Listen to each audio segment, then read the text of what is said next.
Fixing with Friends. Today we're going to put a new engine into the Mustang. My friend Ronnie is going to come give me a hand. A lot's happened since you guys last saw. There's a lot of other work that's been done that we're going to get to after it's finished, because it's kind of two-stage, so it makes more sense to have it in single videos. And the car's actually been moved somewhere else. I picked up an engine.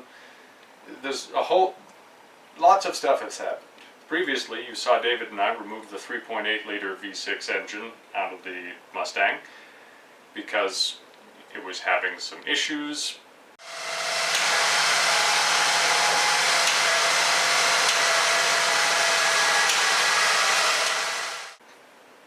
Maybe they were fixable, maybe not.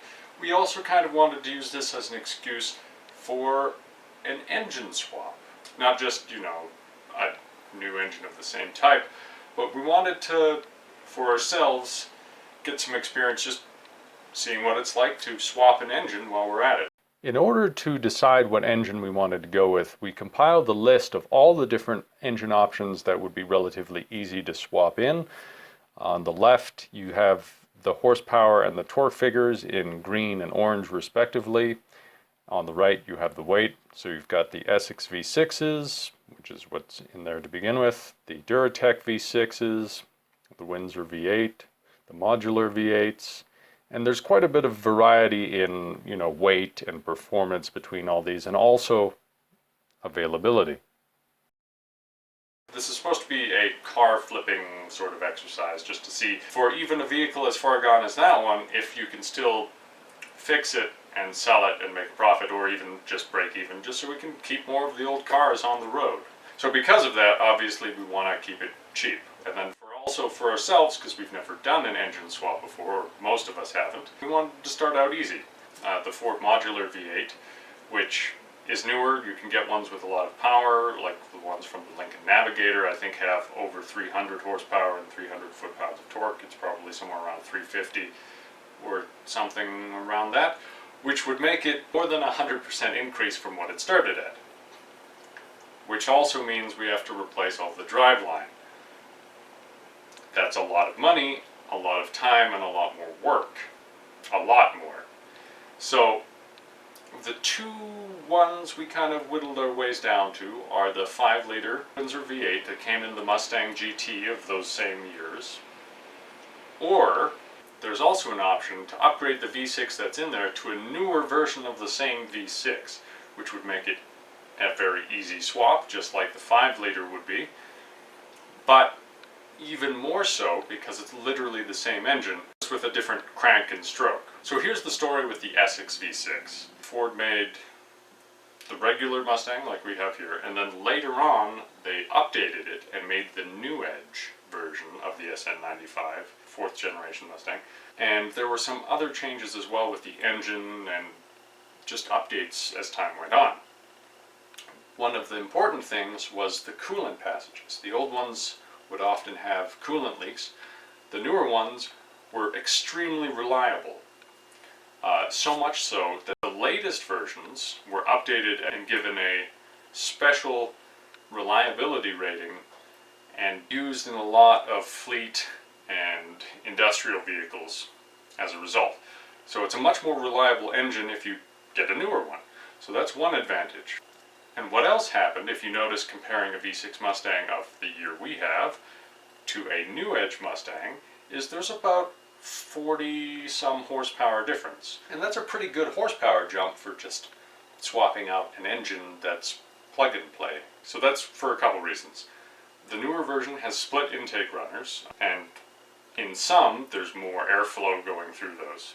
The other benefit is there is a, I can't remember what the acronym is, but it's a variable length intake runner, and all that is one of those passages is electronically blocked off by the computer when it's running at low RPM versus high RPM, everywhere in between. It's just another tuning control the engine can make, and therefore it can make more power as a result, while still being drivable.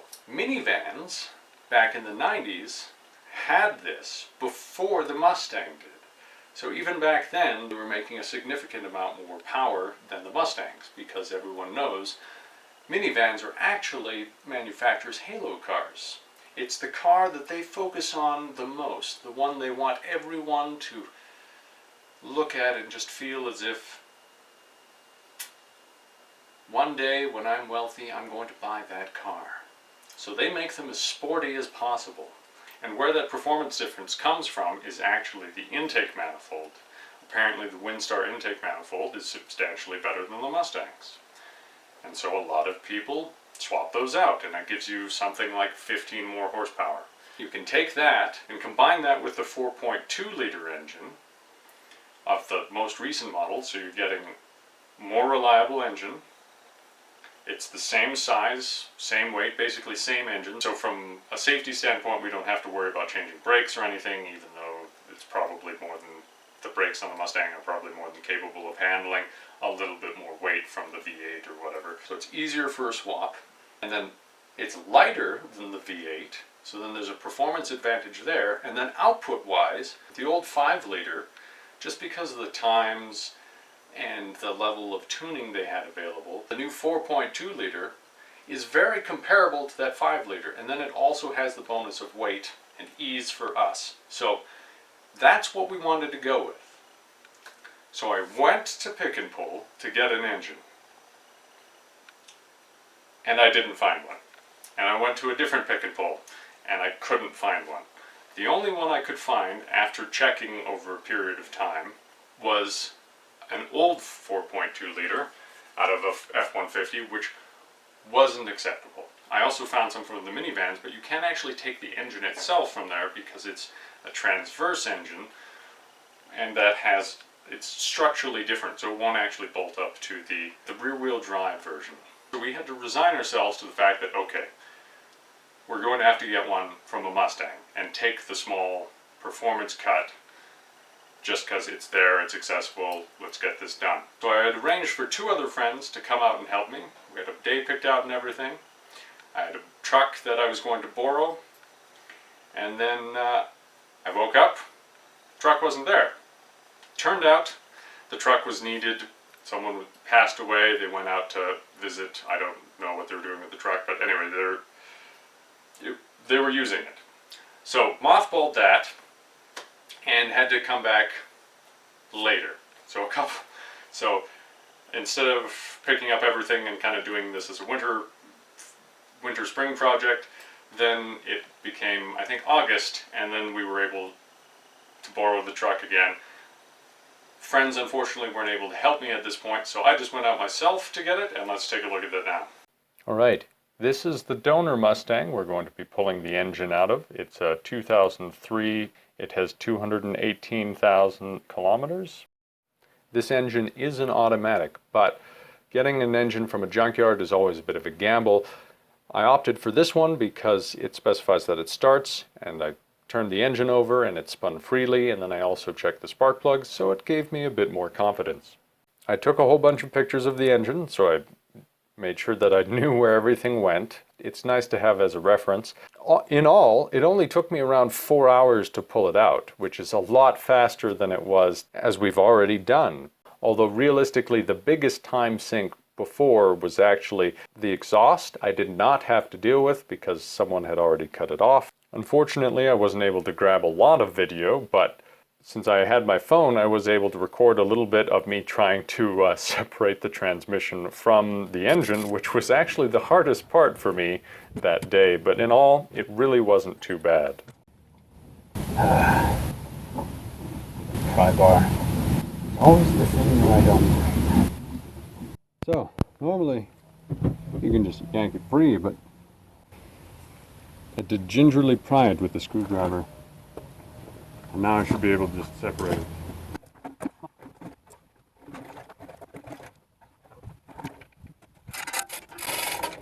I don't know if this will make it easier or harder.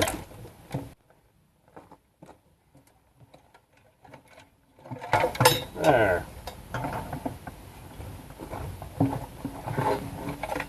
Let's go somewhere else.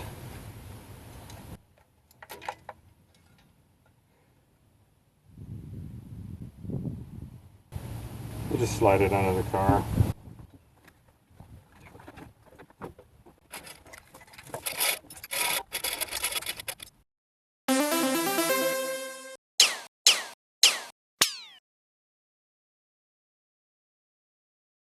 Now that we have the engine, it's just a matter of making it compatible with the old body. In order to swap the two, they're not identical. One was from an automatic, one was from a manual. That adds a little bit of complexity, but it should just be a matter of swapping some parts over. So parts we have to move over are the flywheel and the flex plate, and also the pilot bearing for the transmission's input shaft, and the exhaust we had to switch over. And then there's going to be a little bit of adaptation once the engine's in the car. But very little actually has to be changed between the two. So here's how swapping the flywheels went.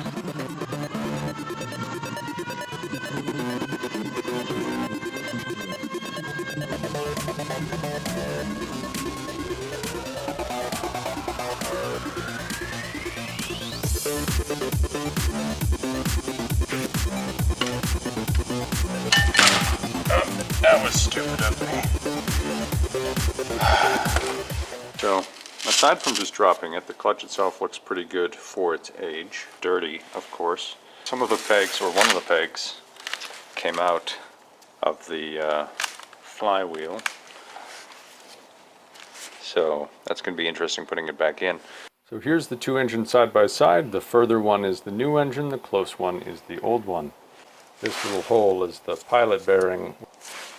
Nice, they've got a little painted mark on here so that you can remember which orientation it goes on, which would be very helpful if I was putting it back onto the same engine.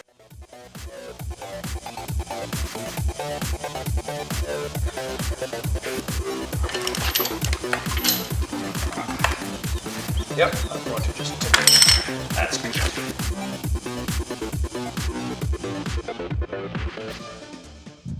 Manual transmissions need a big, heavy flywheel that the clutch will engage with. As you can see, this one is quite a bit beefier. Whereas on automatic transmissions, they have a thin flex plate which bolts to the torque converter, and it's really only used for starting the engine. In terms of orientation,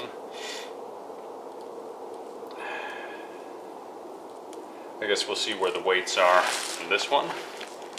We'll just have to remember that this is pointed slightly offset down. This isn't going to move, so as long as we remember where it came off, should be able to put this one on just fine. Should be able to put this one on just fine. Alright, let's set this down somewhere else.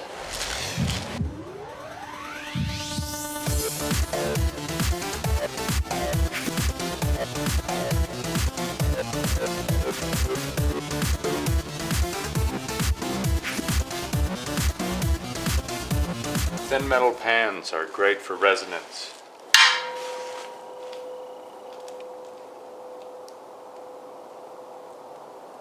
Can you still hear it? It's still going. Last one. I swear I loosened this already.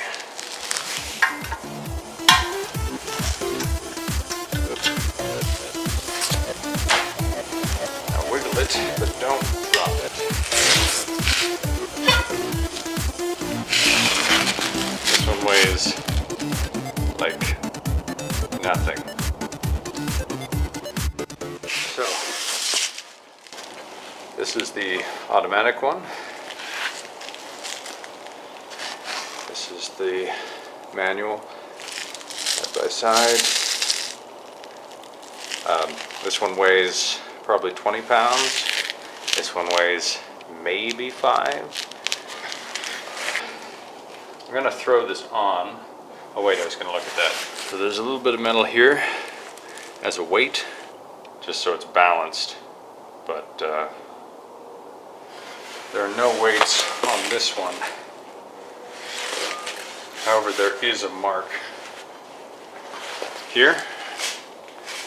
So I'm going to put that in the same sort of downward position that this one was in.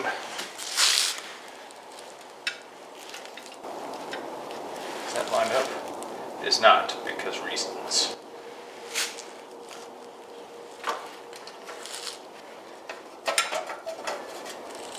Just not sure if I should swap the flex plate over.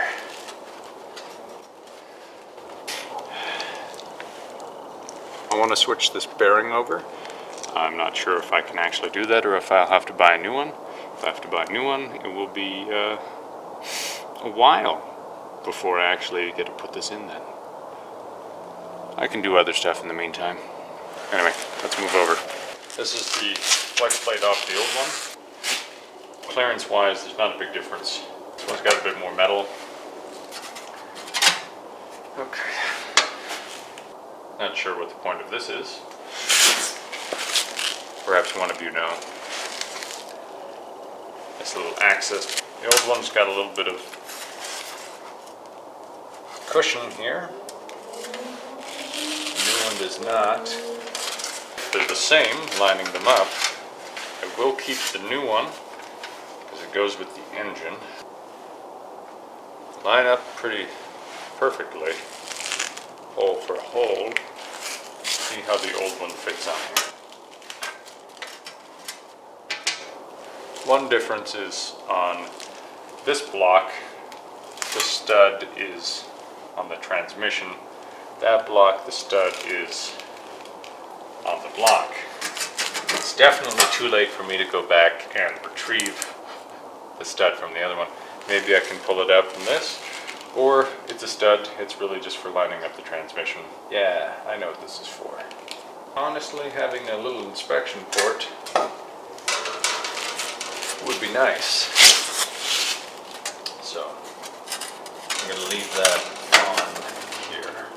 As I myself have only worked on a few different cars, I was unaware that Ford and some other companies have a flywheel which will only fit on one way, which is excellent in terms of balancing because you can't get it wrong by putting it in the wrong orientation.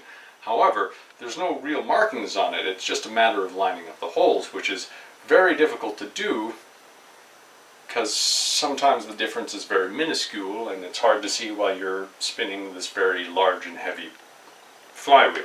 And ultimately, that's not a problem. But I myself, not knowing, I had worried that perhaps there was a difference between the automatic and the manual and between the years. So I had to pay 60 bucks for a new flywheel on account of me being dumb. I ordered the flywheel from Rock Auto on Sunday, so I imagine the order probably went out Monday. I'm not sure what the shipping time was going to be, but it looks like it's arrived. So, it's at the front door, I guess. They didn't knock. I was here working. So, yeah, let's go grab that, I guess. And if you noticed, it said it arrived here on Wednesday, but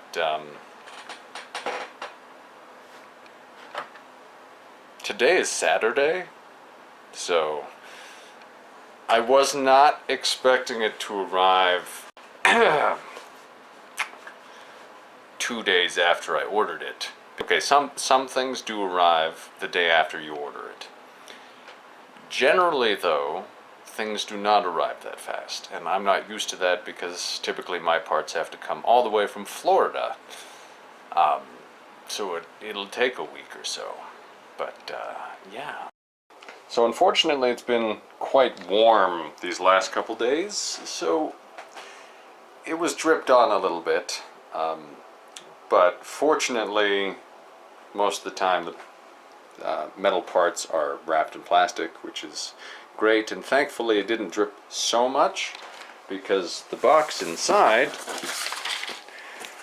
is dry. Blah blah blah. Limited flywheel warranty.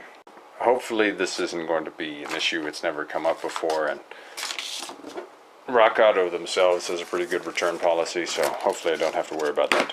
Here we are with the new flywheel. It seems as though the moisture was still an issue, however. Well, I don't know. Sometimes they just arrive rusty as well. The bag is sealed, so yeah, it's unlikely it's from outside. It hasn't been oiled. Most of the time parts are oiled. So, and the bottom part isn't wet. Like, it's probably just been sitting in a warehouse for however many years. Alright, so one of the things I didn't notice before, but that we're going to have to do is if you compare the old exhaust, as you can see, it's just an exhaust. And on this one, it's actually a narrower exhaust than this one is. So on that alone, we have to swap the manifolds over. Now, see, this is the new one. It actually looks like the exhaust ports are wider on the old one. So I mean, maybe I can consider running a die grinder around the outside so you can fit in the wider pipes and, you know, get a little bit better exhaust flow while you're at it. But I mean, it's not going to be perfect because it's going to be, it's not machined, it'll just be me, which means less than ideal things.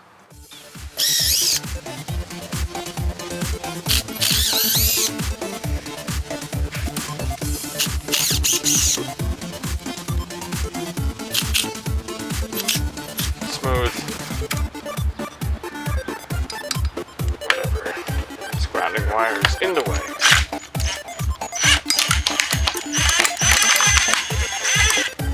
I have time for this.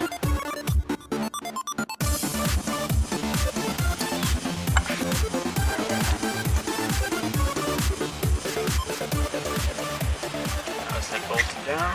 Nope, just twist. Makes it easy. Should have pulled that out first.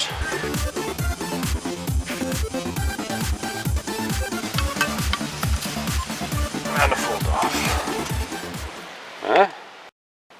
There's so much carbon buildup, there's literally like a carbon ledge.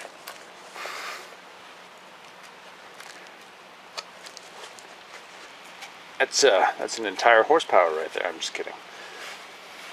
Because the narrowest point in the tube, it's probably not going to make much difference at all. But I'll clean it up before I put it on, just a smidge. And again, for however manyth time, you don't want to spend a huge amount of time on stuff like this when the engine might not even work. The car may be worthless. Still, we'll see. Alright. Let's give this a...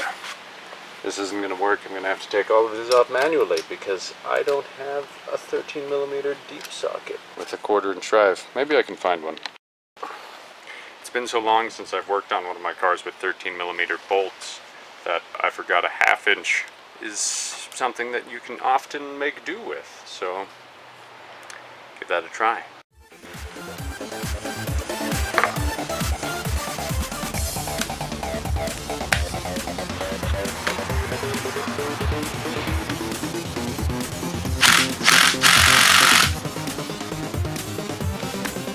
Not if it's rusted in place. Fine.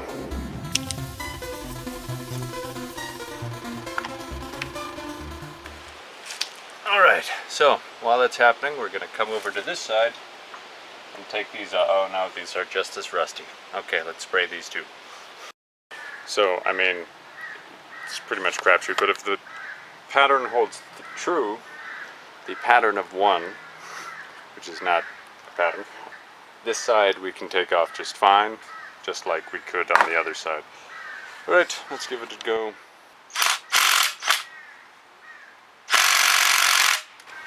Nope, it refuses. Give it back. Give it back.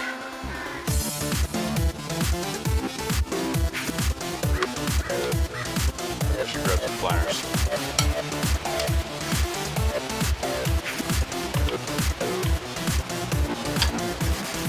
I had a hammer handy, which I don't.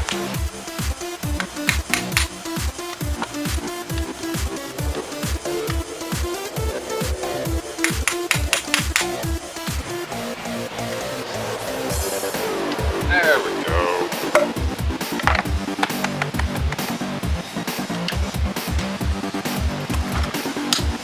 Yes, actually have that much torque, which doesn't surprise me. So, now that I've loosened them all, it should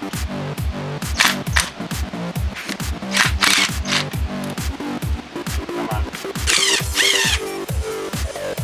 Wow, the study even stayed there. That's amazing. This is why I was hesitant to use this again. I don't know if it's actually saving me time at this point. Okay, this is a waste of my time.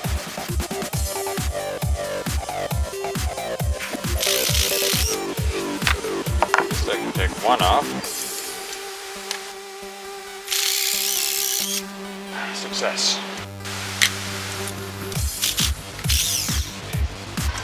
Alright, yes. You can see these exhaust ports are very depressingly small. I'll hold them up side by side for you, but you can see that there's lots of room for improvement. So here you can see pretty clearly the other reason why I needed to replace the headers is this exhaust manifold has the O2 sensor on it. This one does not. So, I mean, this would probably, I think it might actually fit because it's got, like, even though it's narrower at the mouth, it's got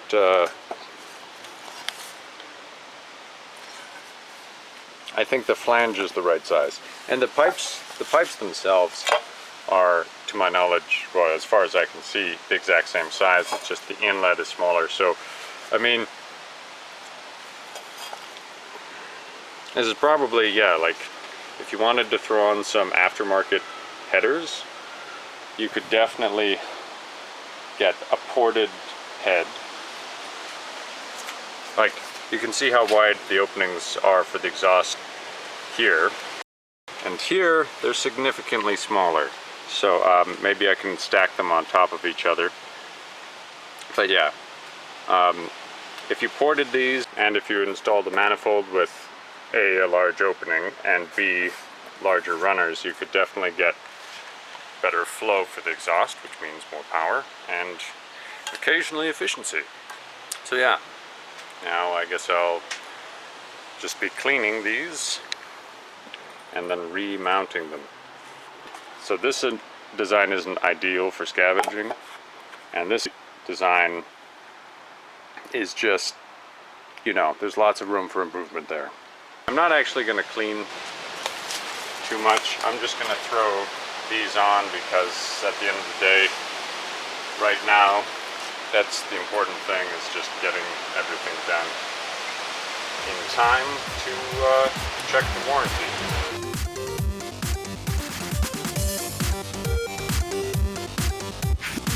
There will be exhaust leaks, but that's really not what's important right now. And hey, if I decide to keep this and do more with it, then I want to be pulling them off again anyway. But I really don't want to keep this car. You'd have to bribe me. Alright, so I'm going to hand snug these. I don't know which way would actually be best on these. Left to right, top to bottom, inside out, it's all about the same. I think top to bottom, yeah, top to bottom would probably be the best bet here. Let's start in the middle still. There goes bolt, stud, stud, stud, stud on this side. For when I inevitably forget. I did spray these a long time ago, but just have to spray them again. Anyway, always spray the exhaust studs, because even if they're in good shape, you don't want to have a snapped stud or something.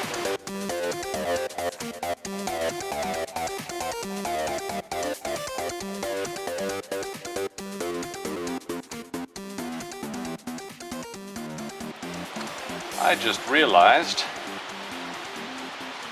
in order to take the bung, or like unscrew this from the bung for the EGR, I should probably leave it on, because then I don't have to worry about the whole manifold wiggling around while I'm trying to get off something that's probably not going to want to come off. Just going to crush my hinge. I should probably loosen it with a hammer so I don't just snap things.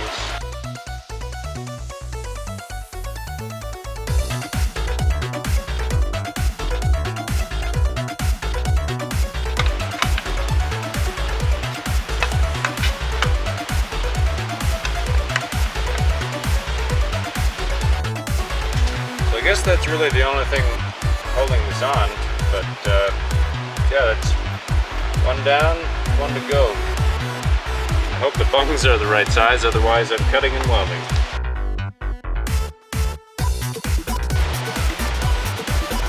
That's a good sign. Looks like the same size.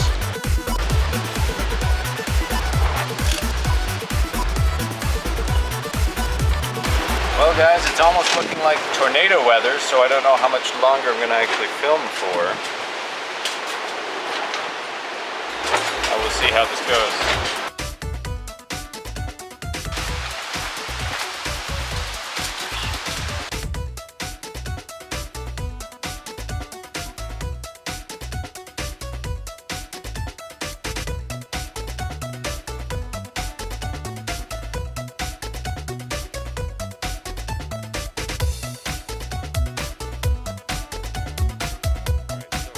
This lines up to the right spot, at least, but as you can see, the face isn't exactly flush.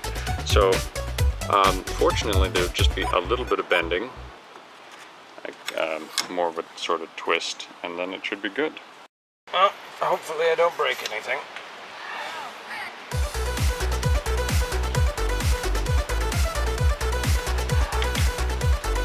Closer.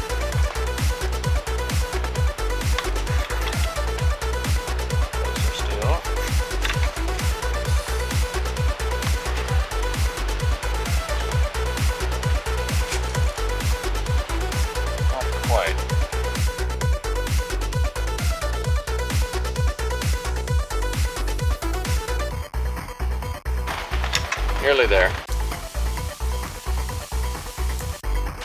Alright, well, we'll see if this works. I can always come back and bend it some more later.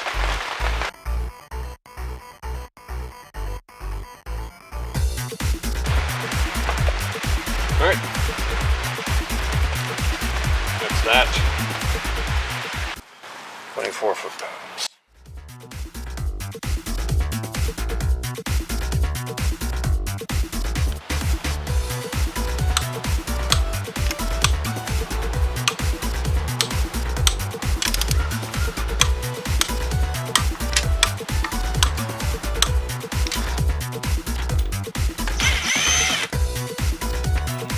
Try this again. Don't tip over.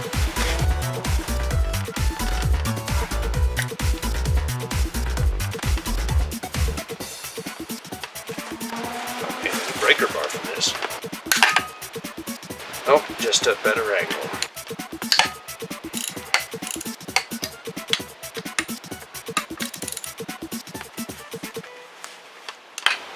Oh, that one was a lot less tight. Oh, I forgot that's aluminum. That weighs like nothing. Out. That's it.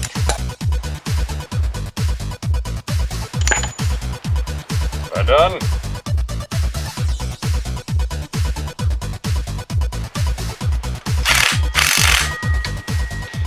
Now hopefully putting this tensioner back on won't make it too difficult to put the engine in. I'm here with my friend Ronnie. Ronnie, it's good to see you, man. Nice to see you. Thanks for coming out. Thanks for showing me a thing or two. Yeah.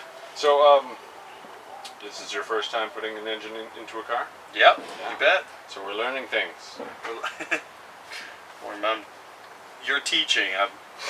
I might be learning, or I might not be. Who knows? Probably find better teachers than myself.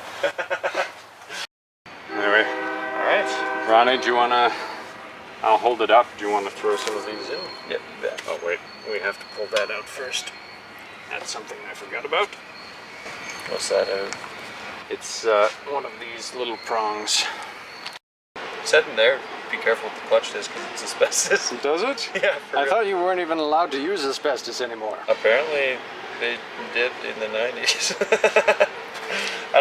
I don't know. It would Well, not be and original the clutch. regulations were different in the States as they were up here. Oh, yeah. All right. Well, is there arrows? Okay. I don't know. I'm going to put my finger in here if you want to kind of line it up onto those pegs. And so is there a certain... Oh, this is definitely the bottom here? So this goes in on this side, and that like this doesn't really matter which way it's facing. Oh, because it's round. But Okay, gotcha. It's like it's in the no, not that one. This This one. one.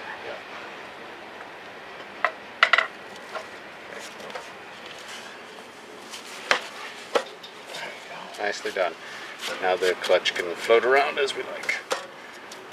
All right, I'm going to quickly grab the alignment tool if you want to start threading these in. Sure. Yeah.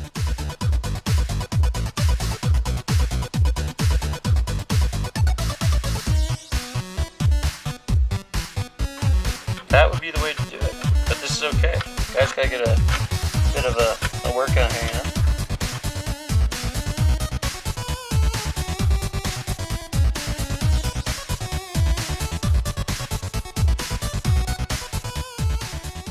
Cameras make everything more difficult. Oddly, the Datsun one is too big for the job. So I will maybe find something to write. Not quite. Do you want to pass me a the socket or little thing from there? Socket might work. Socket does not work. This could be too big, I think, eh? I suspect so. Oh no! Wow. Oh, there you go. Perfect fit. I don't know if it's actually because it doesn't have the this thing. Oh, yeah, the Let's see if we can. teeth on. Because this will fit in the space it needs to go into, but it won't go further because reasons. Because reasons. Oh, I see. Yeah, okay, gotcha. Yeah, the whole thing, you're moving the whole thing up and down. And you just need something that's going to slot into the middle before we torque it up to hold it in one spot, eh? Am I forgetting something? Let me just quickly take a peek at this thing. Sure. Oh yeah, that's important. Alright, so we were removing the pilot bearing, or we needed to, and we realized we don't have the right tool. So Ronnie had the great idea of using hydraulics to remove it. So we packed the space behind the pilot bearing With grease. with grease, and then he's just going to tap that in, and theoretically it should... Drive the bearing out from the backside, hopefully. We might need more grease. Yeah, if you feel it hit the end, then you'll know. A little bit more grease. You can see it's coming out around the side here. But it is a pretty tight squeeze, so I wouldn't be surprised we get this thing packed up if that... Well, we can also wrap it more if you want, but... Yeah, make it even tighter.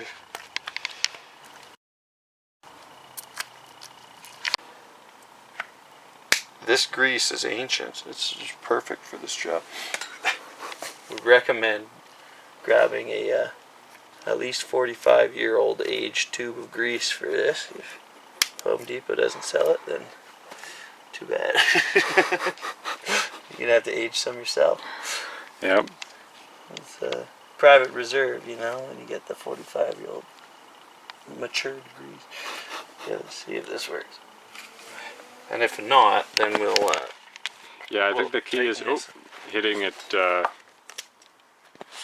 really hard. like a good solid hit. But yeah, line it up first, because then sure. All right. Need to hold something. Yeah, if you can. Does that feel like that's in there? I don't know. My hand is just slipping down the. All right, ready? Okay.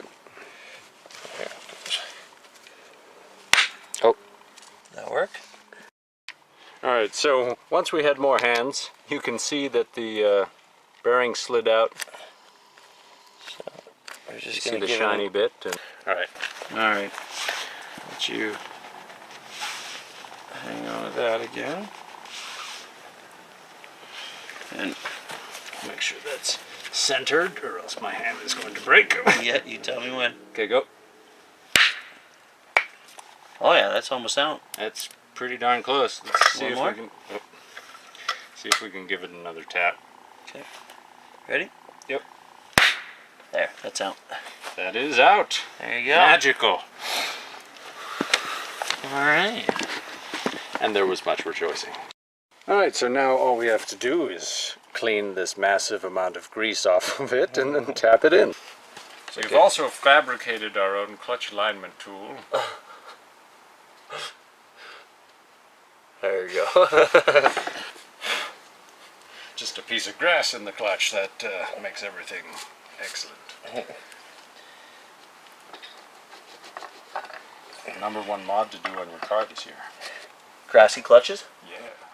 What's that do for performance? It creates a Mortine effect, and it increases the amount of power it can go through the clutch. Five horsepower. 5 horsepower. Sure, that's right. That's the magic number. Alright, so the question is, can I actually find the pilot bearing? Oh yeah, because now you gotta get that. Is it already in? That would just be weird. I think it is. Must be. It's not moving up or down. Or side to side, yeah. I mean, it's not perfect, but because it's so long. But we have within however many degrees. All right, let's put the screws in, and then we can bolt the screws over.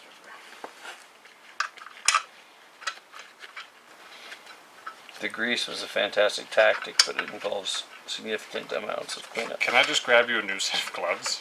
You know what? Not after all this work. Okay? These puppies are cleaner than they've ever been. They're cleaner than brand new, and they're lightly oiled for longevity. Lightly oiled and will always be. That will always be. I've not found a good way of getting grease off. I mean, like for your hands and stuff, Yeah. oil takes grease off the best. Yeah. That's the only solution. Yeah. The only thing to get off grease is more grease. Exactly. Alright, so we got the clutch on, and now we're just gonna Finagle. Finagle, yeah, we're gonna finagle. Finagle an engine into an engine bay.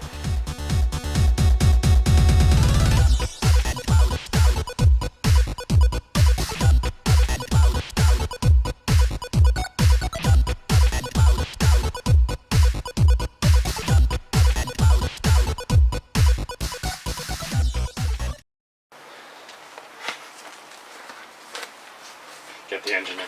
It's like, oh, we didn't film it. Yeah. We have to do it again.